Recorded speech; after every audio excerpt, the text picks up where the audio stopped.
ار یو خبرېږي او دیر ته ځان رسوي او بس دغه مولا ښځه رابار کوي او بس لګي خنداګانې او ټول پې فخر کوي لګیا دي. اوس که دا یو پښتني داسې حرکت کړی وی او دا زما محترمو د خپل کور نه د خپل یار پسې او د خپل معشوق پسې د دې کور نه تښتېدلی وی نو دې خلکو به ورته ښه نظر کولو که بد نظر به کولو؟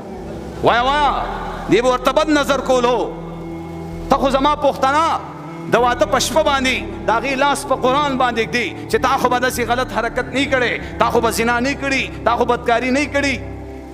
نو په ایمان ووایه انګریزي سره هر څه قبلوي، هر څه تسلیموي. خیال لرې که نه؟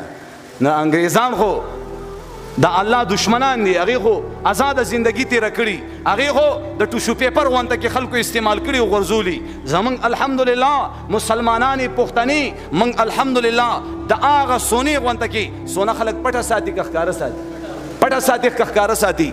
موږ ورته الحمدلله دستانې م ورچولي، جرابې م ورچولي، په دې ګرمه ګرمۍ کې هغه درنه ټوپۍ والا بورقه م ورچولي. دې ته غیرت وایي. سونه خلک پټه ساتي. الحمدلله زمونږ بیبیانې د یو خاوند د لاندې زندگی تیروي. یو خاوند ته زما محترمو په دې چاردیوارۍ کې ناست دی او د کور میرمنه جوړه شوي، د کور میرمنه. نو خپل حیثیت وپېژنئ.